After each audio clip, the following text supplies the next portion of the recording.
now more than ever. This year has been a pivotal year in my business. And for many of you listening, you may have experienced the high highs and the low lows, whether you're in a corporate role or out on your own as an entrepreneur or serving on a board. When the universe pulls us in a direction, we can't go in the opposite direction and stay true to who we are. Welcome to Women Leaders on the Move. I'm your host, Natalie Benamou, and every week we bring you inspirational stories and ideas, and we are closing in on 200 episodes of interviews, insights, and inspiration from trailblazing women who create a ripple effect out in the world. I'm also the founder of HerCsuite, a thriving network community of ambitious women who genuinely care for each other, offer a safe space to live our fullest lives as leaders, entrepreneurs, and board directors. This episode is dedicated to all women who are in the second half of your careers. I see you. I value you. Let's get started with the show. We are on the cusp of women stepping into our power. It all starts with the belief that we're living our most vibrant and exceptional lives. I witness this every day in our community in HerCsuite, where women are starting businesses, creating communities inside our community, and hiring each other. And the best part, women are in the second and third season of their careers and having amazing momentum to step into who we are now more than ever.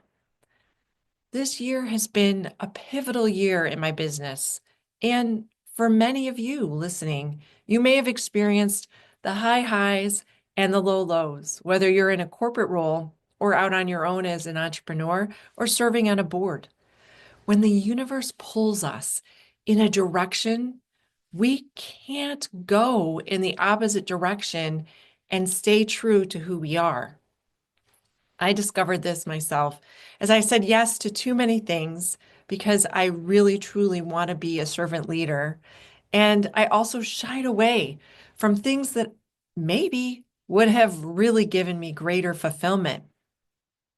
As the fourth quarter started, I felt out of sync.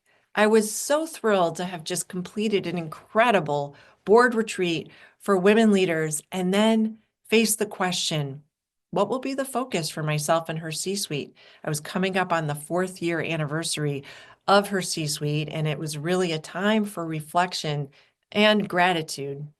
I had one of the most amazing gifts of all come to me through a HerCsuite connection and was introduced to two women, Jackie Nimer and Megan Van Buiten. They were introduced to me at a time when I was needing to meet them, but we didn't know how this intersection was going to happen. Have you ever had a meeting with someone? In this case, it was two, and instantly you hit it off. That was the experience I had at breakfast with Jackie and Megan. We all knew that there was something, some big thing that we were going to do to collaborate together, and we trusted in the universe and in our own senses to show us the way. When you feel stuck or unsure, getting outside perspective is key. I'm the luckiest person because HerCsuite is designed for this. I have created a system where women are giving peer advice, and I have incredible advisors who give me advice.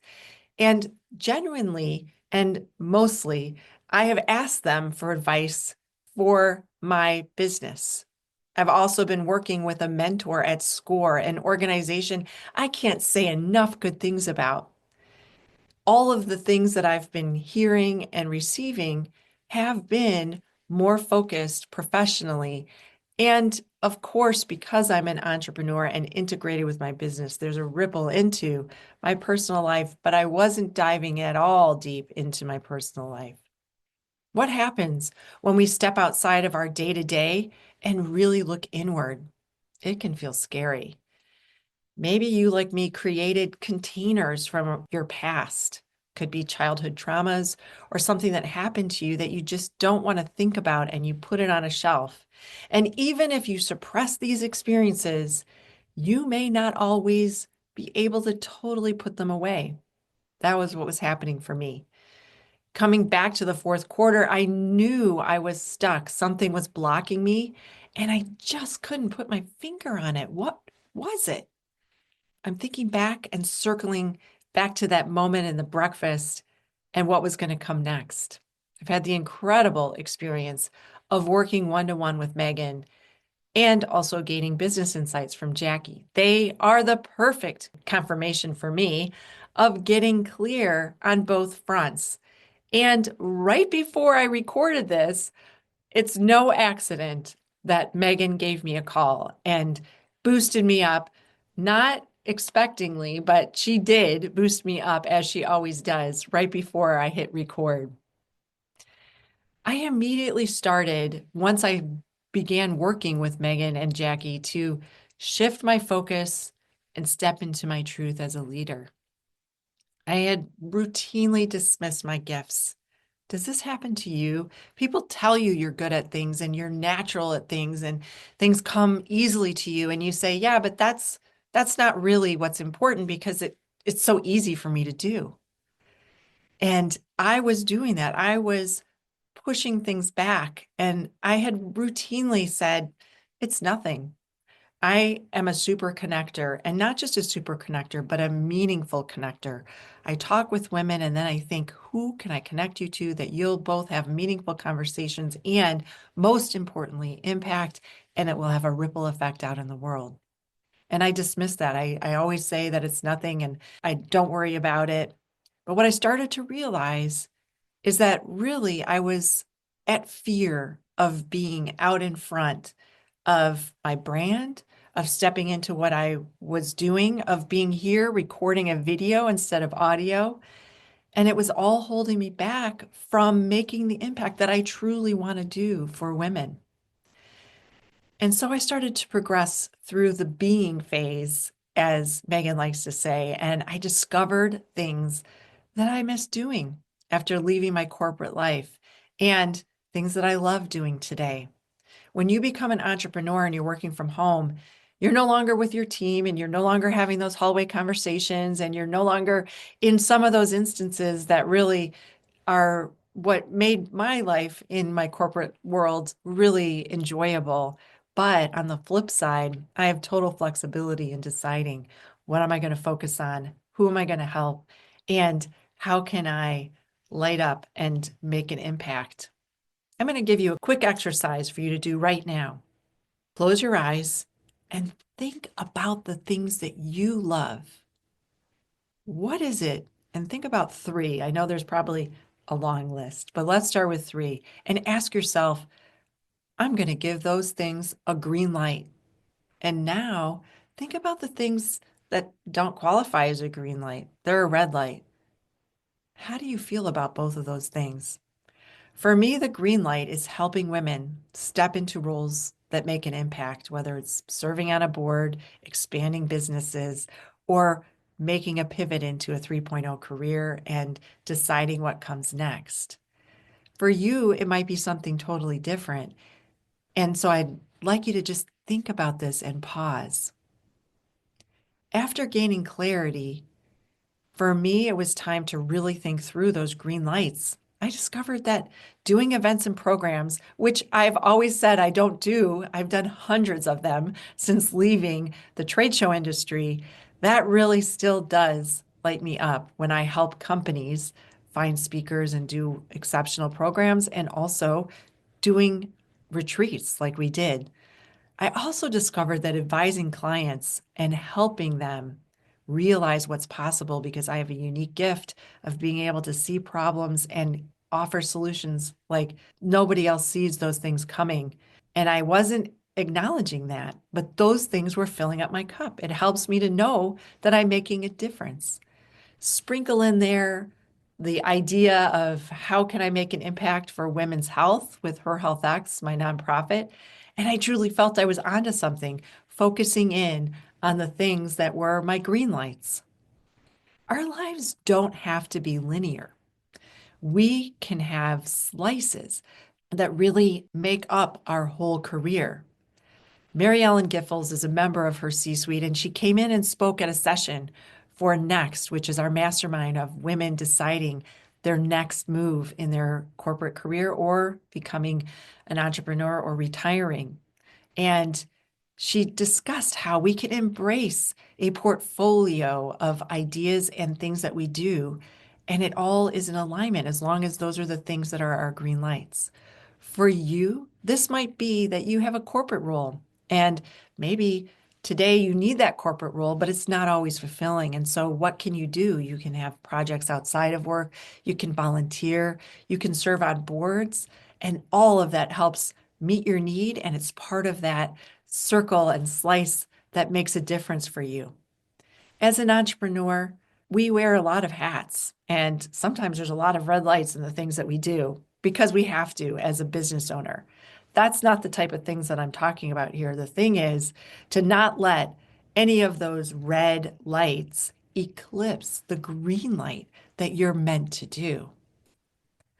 The biggest shift for me is stepping into being who I am and not shying away from my brand.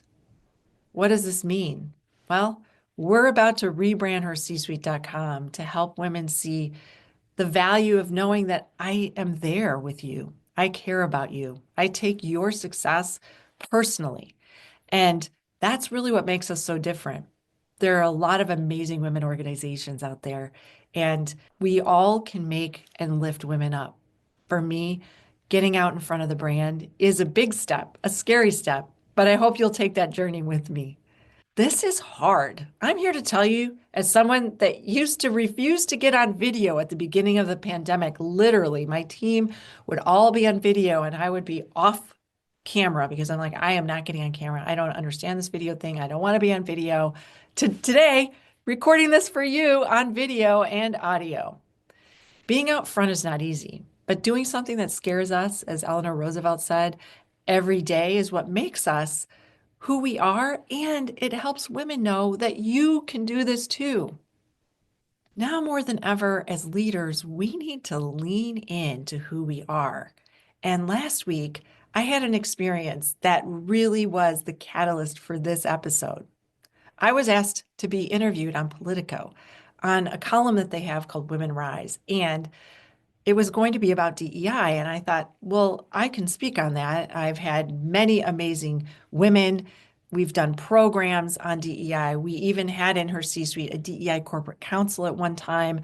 I've had authors like Deepa Prashathaman, Priya Nelkur, Ajana Streethar, and Karen Brown all in our podcast. And I'll have links for you in the show notes. And they've all been DEI speakers and authors and done amazing work. And so talking about DEI seemed to come naturally to me. And I said, yes. I had my interview and I shared in the interview that I believe that we don't have to have an acronym to be inclusive, to help people feel like they belong. And great leaders have this opportunity to be empathetic and to be in touch with what employees are feeling. We have the opportunity to help employees feel valued and know that they matter. And most importantly, kindness is free. And we should embrace, now more than ever, expressing kindness daily. The article came out, and it was at a time when there was so much hostility online about the word DEI. And I somehow was wondering in my head, why is this word becoming so vilified when a few years ago we couldn't get enough of making workplace changes? Employees still want to feel safe. They want an equitable experience in the workplace. And whether we dismiss the word and we take away the programs, the reality is that that is still a fact. I read the article and it was pretty close to what I had said. It was missing some context in some cases. And most important part was the moment that I said ago, which was kindness is free. Leaders need to have every opportunity to make sure women aren't talked over in meetings. that you are advocating for the woman that is interested in getting promoted behind the scenes as a sponsor, and you take every opportunity to be visible and help women be visible, and that all people feel valued in your workplace. What did I do? I sent some text messages to friends and family. I did not share this article out on social media, not even in HerCsuite, the safe community that I've built. Why did I not want to talk about it? That was the pivotal moment, and why now more than ever, this topic today is coming here to you. Now more than ever, we need to lean in. Women can't shy away from what we believe, and also we should express how honored we are. I was so over the moon to be asked to be in Politico, a very well-read news outlet, and to be quoted. What a gift. We need to be able to share those things out in the world. I will have the article in the show notes so you can read it for yourself. And my hope today for you as we close out this year is that you know you feel valued. Now more than ever, you need to be you. Trust that you have all the experience you need to move forward. You are worth the effort in making your future possible and taking it to whatever next level you want. I want to express my gratitude to all of the listeners for being here with me on the journey this year and going into next year. I'm excited to share that the episodes are going to be a little different in the coming year. I'm going to have more solo episodes like this where I'm talking to you. And I'm also going to be really focused on the 3 categories that we started with, which is helping women be in the C-suite, be on boards, running amazing businesses, and navigating their next chapter. I'm grateful to all of you and to my advisors and friends who supported me through this transformational process in the last 4 years, not just this one. And I'm excited for the ways that we'll be making women feel valued and know you matter inside our community at HerCsuite. Thank you for listening to this special year-end episode of HerCsuite Radio and of Women Leaders on the Move. We want to help other women find us, and we'd be so honored if you would rate and review the show on Apple Podcast. It's how women find us and men, and we want to share this message out in the world. This podcast is sponsored by HerCsuite Women on the Move. I was so inspired by the listeners that I wanted to find a way for you to get access to me and to other speakers. And so we have a monthly office hour where you get to ask questions on the topics that we have here on the show and also from our speakers in HerCsuite. I hope you'll check it out at hercsuite.com. Keep shining your light bright. The world needs you.